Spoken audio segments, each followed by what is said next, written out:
Earlier this week, we took a broad look at the 2017 NFL season, from a league-wide perspective, and offered up some predictions. Today we'll hone in on the Philadelphia Eagles. Point 1. Carson progresses. Doug survives. This would be the final piece of our calendar year predictions we made way back in January. So far, we're 5 for 5, so we'll stick with our sixth box. Below the expectation this year is that we have improved the team, said Jeffrey Lurie, when asked what his expectations of Doug Peterson are this season. Who knows how the season's going to go in terms of injuries, whether chemistry comes together. Every season's a marathon. It's not determined until you really look back on it and what happened and how successful were you. I believe that both Wentz and the team, in general, will be better in 2017, thus allowing Peterson to remain the head coach into 2018. Point 2. Wentz is not only improved but significantly better, as I noted in our offensive preview this season. In the 8 training camps I've covered since 2010, Wentz's camp performance this year was the best I've seen of any Eagles quarterback I've covered. That's not a high bar considering the list of names who have started at least one game for the Eagles during that span: Sam Bradford, Mark Sanchez, Nick Foles, Michael Vick, Matt Barkley, Vince Young, and Kevin Kolb. Still, Wentz was much better than he was a year ago, particularly from an accuracy standpoint, which was his most obvious and important concern. Add in that he'll have far better weapons in the passing game than guys like freaking Dorial Green Beckham, not to mention a full offseason knowing that he is the guy instead of learning that fact a week before the season, and Wentz will be a much better position to succeed in 2017. Point 3. Zach Ertz puts together a full season of production. In recent seasons, Ertz has put up huge numbers late in the season, oftentimes in garbage time situations. Part of that is because he dealt with injuries, a core muscle in 2015, and a shoulder in 2016 early in the season, limiting his effectiveness. Still, even if many fans would rightfully like to see Ertz be more physical as a runner once he has the ball in his hands, the guy caught 78 passes for 816 yards last season. With actual deep threats this season in Alshon Jeffrey and Torrey Smith, the short intermediate part of the field will be more open for Ertz to do damage.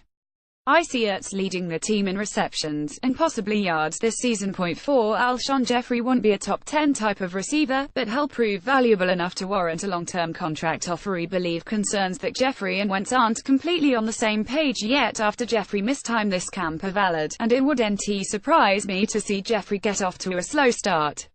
Still, Jeffrey is very clearly the most talented weapon in the Eagles' offense, and he'll make plays on pure ability. I also believe he'll help the other players around him by drawing attention from opposing defenses. That effect could be seen as early as Week 1. The Eagles suspect that Pro Bowl corner Josh Norman will shadow Jeffrey most of the game, which could open up opportunities for Torrey Smith and Nelson Agholor against lesser corners. Additionally, as noted above, Ertz will find more open space in the middle of the field with an actual NFL starting receiver on the outside. Jeffrey finishes with a little over 1,000 yards, and 8 TDs. Point 5.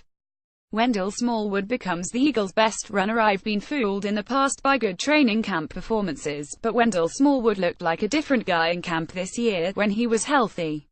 He barreled through defenders while also showing the burst the Eagles liked out of him coming out of West Virginia.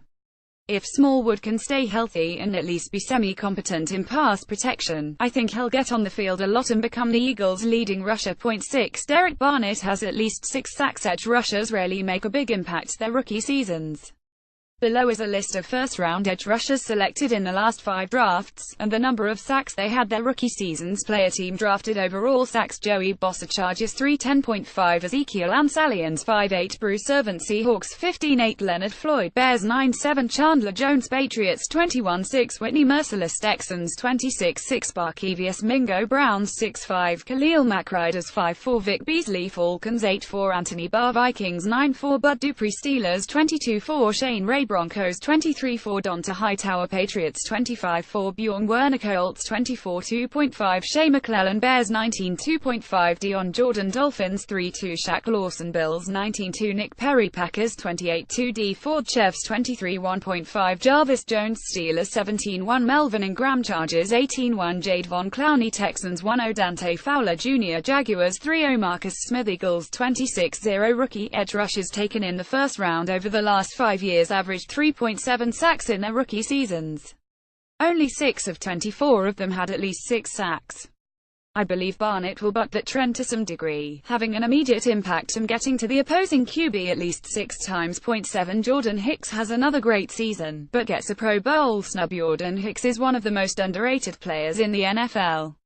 In just 24 professional games, 1.5 seasons, Hicks has 100 tackles, 7 INTs, 2 sacks, a forced fumble, 4 fumble recoveries, and 14 pass breakups.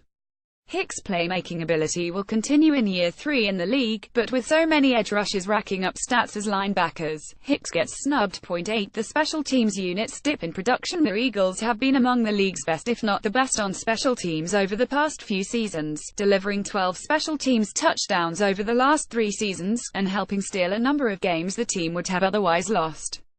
The Eagles did not look great on special teams during the preseason, which isn't terribly concerning yet, but it will still be very difficult maintaining their recent level of excellence. Point 9 The Eagles aren't as healthy in 2017, and their depth becomes an issue. As we noted in our Eagles Dumpster Fire piece back in June, the Eagles stayed healthier than any team in the NFL last season, according to this chart via Man Games Lost.